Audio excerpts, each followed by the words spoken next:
एक तरफ पलायन की पीड़ा है तो दूसरी तरफ वो लोग हैं जो अपने घर और अपने देश वापस लौटना चाहते हैं। कोई भी व्यक्ति जब परदेश में कहीं जाकर फंस जाता है तो उसे दो ही चीज़ें याद आती हैं, एक है अपना देश यानी अपनी मातृभूमि, और दूसरे हैं उसके भगवान। यहाँ आने से पहले जब मैं वॉर्सो शहर में था तब मैं वहाँ के एक मंदिर में गया जहाँ भारत के अलावा कई और देशों के लोगों ने भी शरण ली हुई थी। इन लोगों के पास तिरंगा था, यानी ये अपनी मातृभूमि के भी बहुत करीब महसूस कर रहे थे। और इन छात्रों ने भगवान की मूर्ति के नीचे भी शरण ली हुई थी, यानी एक तरफ तिरंगा था और दूसरी तरफ भगवान। मंदिर का शाब्दिक अर्थ होता है घर, इसके अलावा मंदिर को द्वार भी कहते हैं। आज इन लोगों के लिए मंदिर उस द्वार की तरह है जो जैसे ही खुलेगा ये अपने देश के लिए रवाना हो जाएंगे। इन छात्रों से संवाद के दौरान हमें बहुत सारी ऐसी बातें पता चली जो चौंकाने वाली थी। इन छात्रों के साथ ट्रेनों में और बसों में यूक्रेन के लोगों ने कैसे भेदभाव किया, और वहाँ नेपाल के भी 3 ऐसे छात्र हमें मिले जिनका आरोप है कि उन्हें यूक्रेन से निकालने के लिए दूतावास ने उनसे कोई संपर्क नहीं किया, और वो भी नेपाल के लोग भी इसी मंदिर में आकर अपनी शरण ले रहे हैं। तो मैं इस मंदिर में गया और भारत के बहुत सारे छात्रों से मुलाकात की, उनके साथ बैठा, उनकी कहानियाँ सुनी, उनके साथ समय बिताया, और उन्होंने जो उनके मन में था सब कुछ हमें बताया। और आप सब भी आज इन छात्रों से जब इस मंदिर में जाकर मिलेंगे तो आपको समझ में आएगा कि ये छात्र कितने लंबे संघर्ष के बाद यहाँ तक पहुँचे हैं। उनकी हर छात्र के पास अपनी एक कहानी है, इसलिए आज आपको बहुत सारी कहानियाँ सुनने को मिलेंगी, देखने को मिलेंगी। तो अब मैं आपको वॉर्सो के एक मंदिर में अपने साथ लेकर चलता हूँ। यहाँ पे सर एक्चुअली ये लोग 7:30-8 बजे आप कहाँ से हैं?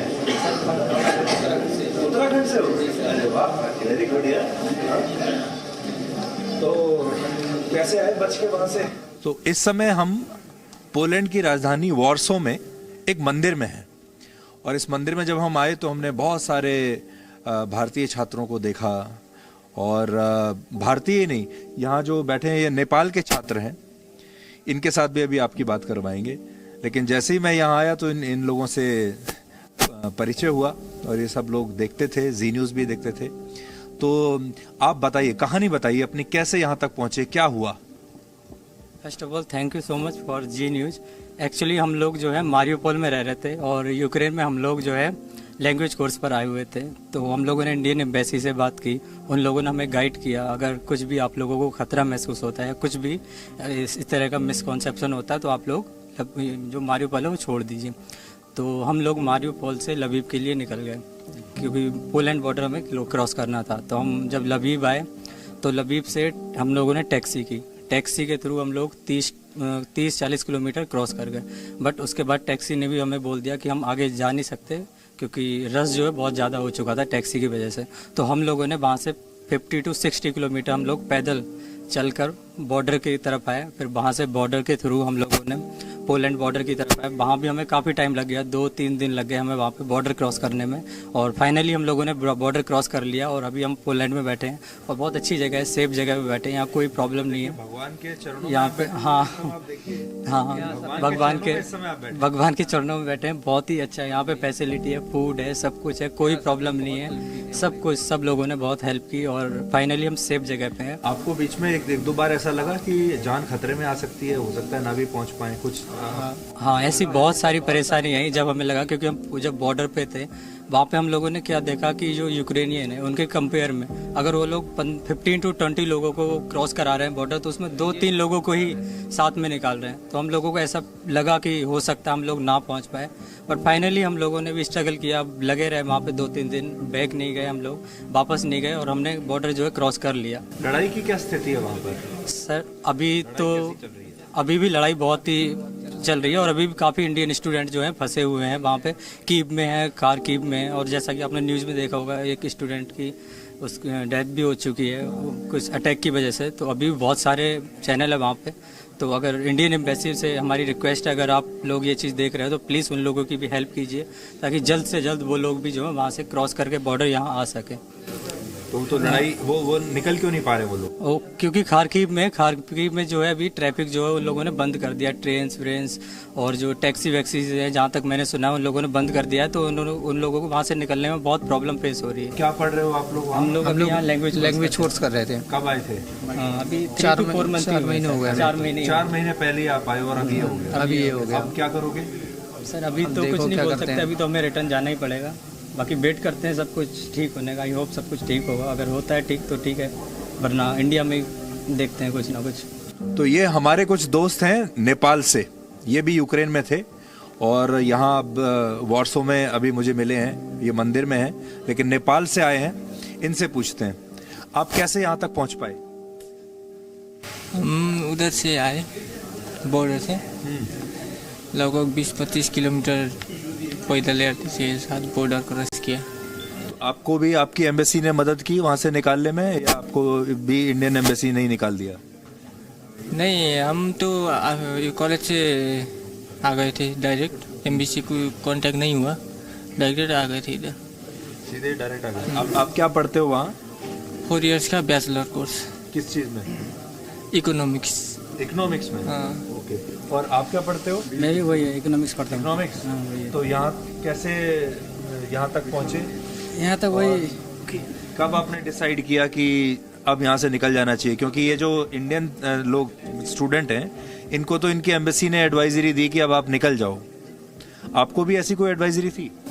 हमारा भी थी, लेकिन हमने एम्बेसी कांटेक्ट नहीं किया। हम इधर डायरेक्ट इधर आए, आप सीधे ही आ गए? माहौल वो खतरनाक हो गया, तब इधर आ गया हम लोग। तो माहौल कैसे खतरनाक था? क्या कुछ बताइए, क्या देखा आपने? वो रात को साउंड आता था, उधर से बम ब्लास्ट का साउंड आता था, वही डर के मारे इधर आ गए हम लोग। कितना 40 किलोमीटर पैदल चल गए। 40 किलोमीटर आप पैदल चले?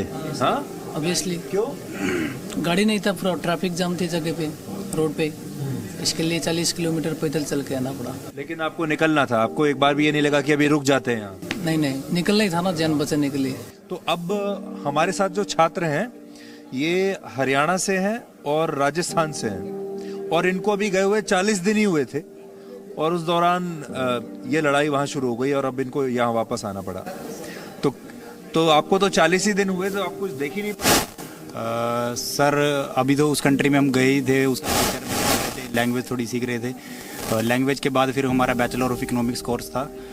तो जब हम वहाँ पे गए तो सुबह 5:40 पे कुछ धमाका हुआ, तो हमारे रूम में आवाज़ आई।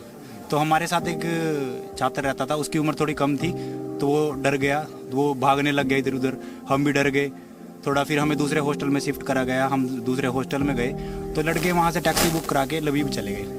तो हम भी डर गए, भी ऐसा क्या होगा, भी लवीव चले गए, हम भी लवीव आ गए। तो वहाँ पे जैसे उस छात्र ने बात बोल ली थी, भी पुलिस वालों ने, आर्मी ने कुछ नहीं किया हमको। जो पुलिस वालों ने ना हमारी तरफ गन तान ली थी, और उसमें राइफल थी, वो गोली थी उसमें। अच्छा, वहाँ के जो लोग, हाँ, वहाँ के वो रिश्वत ले रही थी, वो बोल रही थी तुम पैसे दो। हम पैदल जाने की कोशिश कर रहे थे, 4 किलोमीटर आगे था, और वहाँ के जो बंदे थे ना, वो जो यूक्रेनियन थे, वो हमको बोल रहे थे तुम हमारे लिए लड़ो, तुम इंडियन हमारे लिए लड़ो। हम अपने वो जो उनके थे, जो यूक्रेनियन थे, जिनकी उम्र 18 थी, 25 थी, वो लड़ने के लिए नहीं जा रहे थे, वो पोलैंड आ रहे थे। और जो हम इंडियन थे, नेपाली थे, बांग्लादेशी थे, पाकिस्तानी थे, हमें बोल रहे थे भी तुम लड़ो, हमारे लिए लड़ो। तो हम अपने हित के लिए बोलते थे, तो हमें लाइन से बाहर निकाल देते थे। कई इंडियनों को उन्होंने बहुत बुरी तरह से पीटा भी, आप लाइन में क्यों लग रहे हो आगे जाने के लिए, किसी ने कोई हेल्प नहीं की। साइबर अटैक लग गया था, हम स्टूडेंट थे, हमारे पास ज़्यादा पैसे होते भी नहीं थे, साइबर अटैक लग गया, घर वालों पर फ़ोन किया भी ऐसे करके पैसे डलवा दो अकाउंट में, तो उन्होंने बोला भी साइबर अटैक लग गया, पैसे भी नहीं आएंगे। पैसे भी नहीं थे, तो वहाँ के जो पुलिस वाले थे वो भी रिश्वत मांग रहे थे, वहाँ की जो आर्मी थी वो भी हमें मार रही थी। आर्मी ने भी हमें मारा, जो मतलब ब्लैक पीपल होते हैं, जो कोंगो के होते हैं, इन कंट्री के होते हैं, उन्होंने मेरे सामने केरला की 3 लड़कियों को बहुत बुरी तरह से पीटा। और एक जो मेरा फ्रेंड है, उसका यहाँ से सारा फेस छिल गया, क्योंकि यूक्रेनियन आर्मी ने क्या किया, उसको पकड़ के ऐसे दीवार से मारा। भी अपने प्राइम मिनिस्टर को बोलो कि वो हमारे साथ मिलके हमारे देश का साथ दे। वो आपसे इसलिए नाराज हैं कि भारत उनका साथ नहीं दे रहा। ऐसा लगा आपको? यस सर, ऐसी ही बात है सर। और सर जब हम सरवाइव कर रहे थे, देन हम बहुत किलोमीटर चल के आए, तो उसके बाद भी वन डे तो हम ऐसे ही खड़े रहे लाइन में, क्योंकि सभी यूक्रेनियन को फर्स्ट एंट्री दे रहे थे, और हमें यही बोला जा रहा था कि सबसे पहले यूक्रेनियन ही जाएंगे, आप नहीं जाएंगे। तो हमने 5 डेज बिना कुछ खाए, बिना कुछ पिए हमें पानी तक भी पीने को नहीं मिला, क्योंकि वहाँ पे बॉर्डर के पास कोई रेस्टोरेंट भी नहीं था जहाँ पे हम रुक सकते थे। नो कोई खाना प्रोवाइड किया गया, ना कोई वाटर दिया गया। 4 days no sleeping and no eating, no water. बहुत सर्वाइव किया सर वहाँ तक। फिर आपको फाइनली कब लगा कि अब तो बस हम अब घर आ गए, अब पहुंच जाएंगे? कब लगा? जब हम आर्मी के जो एक मतलब इन्होंने वो बना रखा है भाई, आप यहाँ से आगे जाओगे तो वो पोलैंड का बॉर्डर इससे आगे बढ़ेगा। वहाँ पे जो हमारी एक इंडियन लाइन थी, हमारी इंडियन की 3 लाइन थी साइड में, मतलब उनके कोंगो की कंट्री या अफ्रीकन कंट्री है उनकी लाइन थी। जो हमारी कंट्री की लाइन थी वो देखा भी इन्होंने कम बंदे हैं, तो वहाँ पे यूक्रेनियन भी चले गए और वहाँ पे काले बंदे भी आ गए भी, जो ब्लैक पीपल होते हैं भाई। हम भी इनकी लाइन इमेजिन में कम बंदे हैं। उन्होंने क्या किया, हमको पूरे पुश किया, जितने भी जोर होते हैं पुश किया। तो हमारे बंदे ना, मैंने खुद अपने हाथों से मतलब उनकी छाती में उनको मतलब वैसलीन मैंने लगाया, सब कुछ करा भी, सांस रोक दी थी। हमारे बंदों को बिल्कुल सपोर्ट नहीं मिला, उन्हें बहुत मारा गया, बहुत पीटा गया, हमारी आंखों के सामने उनके साथ सब किया गया। जब हम पोलैंड का बॉर्डर हमने पार किया तब हमको लगा भी हमारी जान बच चुकी है। और वो भी 36 आवर तक हमारे 5-7 बंदों का हमारा ग्रुप था, उनमें से एक भी बंदे ने पानी नहीं पिया। कोई मतलब उनको सोच की सुविधा, कुछ सुविधा नहीं थी वहाँ पे। कोई एक पानी की बोतल तक नहीं मिल रही थी। जो लाइफ का एक मतलब हम कहते हैं ना हेल्प पॉइंट, वो हेल्प पॉइंट हमको दिखाया गया वहाँ पे 5 दिनों के लिए। जो यूक्रेन के जो आर्मी और पुलिस है वो इंडियन के साथ में अच्छा बिलीव नहीं कर रही है, क्योंकि उनका मकसद है कि इंडिया अगर हमारा साथ नहीं दे रहा है, अगर हम इनके बच्चों को यूज में लेंगे तो हो सकता है कि उनके दबाव में हमारा साथ दें। और जब हमने पोलैंड के अंदर आए थे, यहाँ की आर्मी और पुलिस उन्होंने हमारा बहुत सहयोग किया है और इसकी वजह से हम आज यहाँ पे हैं, सुरक्षित हैं। इनकी कंडीशन थी, अगर बॉर्डर पार करना है आपको तो आप या तो अपनी गाड़ी लेके आए या बस में, आप वॉल्क करके बॉर्डर क्रॉस नहीं कर सकते। ये इनकी कंडीशन थी हर जगह पे। लेकिन एक बॉर्डर ऐसा था, आई डोंट नो क्या नाम था उस बॉर्डर का, वहाँ पे वॉल्किंग की सुविधा थी, लेकिन वहाँ पे भी यूक्रेनियन को ही फर्स्ट दिया जा रहा था। क्या चाहते हो, घर जाओगे या वापस जाना चाहते हो यूक्रेन? सर अभी हमारा वीज़ा पड़ा है, अगर स्थिति अच्छी होती है तो हम वापस जाना चाहेंगे सर। यूक्रेन यस जाना चाहो? चलो कोई नहीं, आप लोग अपना ध्यान रखो और उम्मीद करते हैं कि या तो आप अपने घर में अपने परिवार के पास पहुंचोगे और या फिर वापस अपने कॉलेज में जाओगे। Thank you so much, thank you यार। अच्छा देखते हो आप लोग सारे शो? आपकी कोई भी न्यूज़ होती है तो मान ले मैं सबसे पहले देखता हूँ भी अफगानिस्तान में जो हुआ था भी सुधीर की, आप क्योंकि सारा टॉपिक एक उसमें समझा देते हो भी युद्ध पहले से स्टार्टिंग पॉइंट क्या है उसका, तो मैं आपकी न्यूज़ देता हूँ। यूक्रेन की मैंने आपका पॉइंट देखा था, यूक्रेन को रशिया। थोड़ी देर पहले भी आपकी न्यूज़ देख रहे थे यूट्यूब पे। अरे वाह, तो आपको पता चल गया होगा कि मैं आ गया हूँ। जब आप आए ना मैं तब भी काम के गए सर, हम उधर हमें पता, हमें लगा कि कोई और आया होगा। जो मैंने बोला भी सुधीर चौधरी सर आए, आप उठो, फिर ये उठे। वेरी गुड यार, थैंक यू यार, थैंक यू सो मच।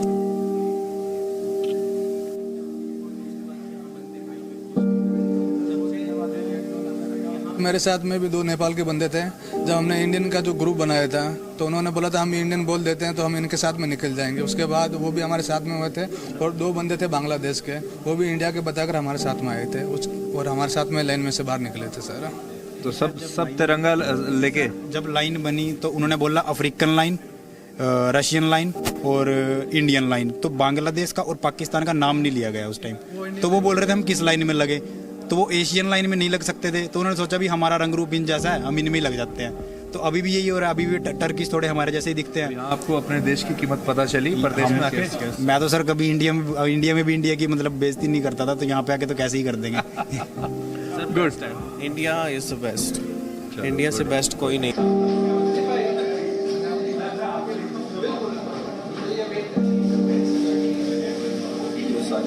यहाँ पे सर एक्चुअली ये लोग 7:30-8 बजे के बाद आना जाना शुरू करते हैं, लोग घूमने चले जाते हैं। अच्छा, हरियाणा के स्टूडेंट्स हैं, इनको 1.5 महीना हुआ है।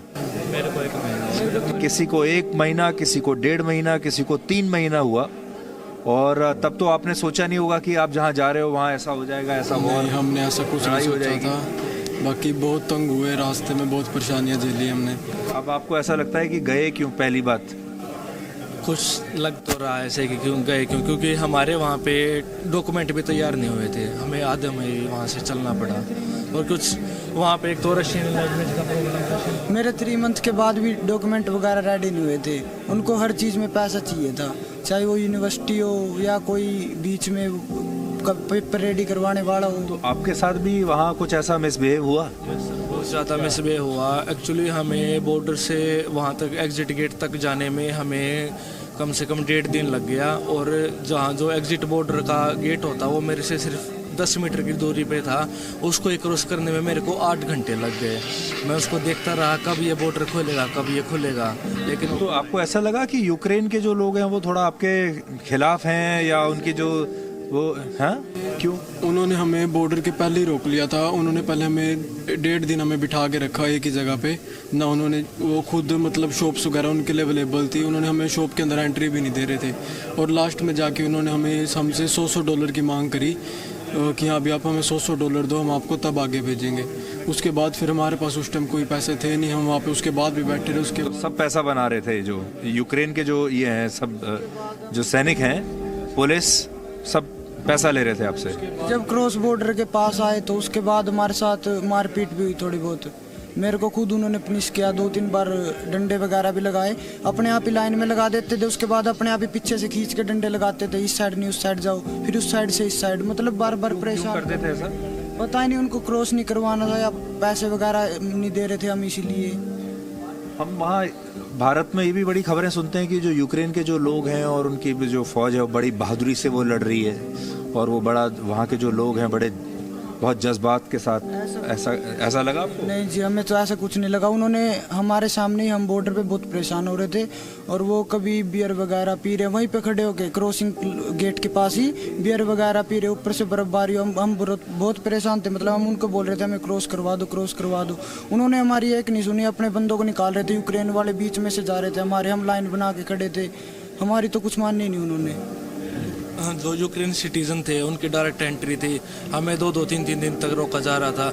इवन हम बाहर खुले में बैठे थे, हमें 5 यूक्रेन के जो सिटीजन्स थे वो भी भाग रहे थे आपकी तरह, या वो वहाँ रुक के मुकाबला कर रहे थे? नहीं, वो तो बिल्कुल वो जा रहे थे, कोई जा रहे थे, मतलब भाग रहे, वो भी अपना देश छोड़ के भाग रहे थे। वो भी भाग रहे थे। वो क्यों भाग रहे थे पता नहीं सर अब। और उनकी तो बिल्कुल ऐसे एंट्री थी जैसे वो पार्क में से टहल के जा रहे हो बॉर्डर लाइन से।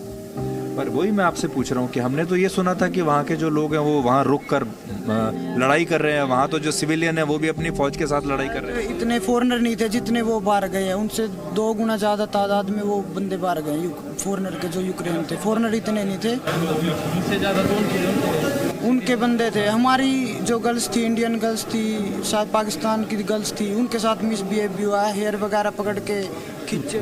तो देखिए, यहाँ बहुत सारे छात्रों से जो हमारी बात हुई, एक बात तो जो सामने निकल कर आई है वो ये है कि यूक्रेन की जो पुलिस कह लीजिए या यूक्रेन की जो आर्मी है, उन्होंने भारत के छात्रों के साथ काफ़ी दुर्व्यवहार किया और उनके साथ काफ़ी भेदभाव किया, और यूक्रेन के नागरिकों को पहले निकलने दिया। वो जाहिर है किसी भी देश में ऐसा ही होता है, लेकिन हर भारतीय छात्र यही शिकायत कर रहा है कि उसे यूक्रेन से ठीक से ना व्यवहार मिला अच्छा, और ना ही कोऑपरेशन मिला। ये सब ने बताया। और दूसरी बड़ी बात ये बताइए कि सब भ्रष्टाचार और करप्शन के आरोप सबने लगाए हैं कि उनसे पैसा मांगा गया। यूक्रेन की जो फौज है वो उनसे पैसा ले रही थी हर कदम पर, और पैसा लेके तब उनको आगे जाने के लिए उन्होंने छोड़ा।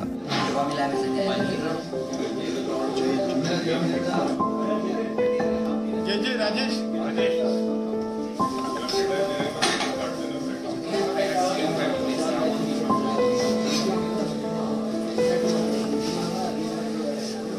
Thank you, sir. Thank you.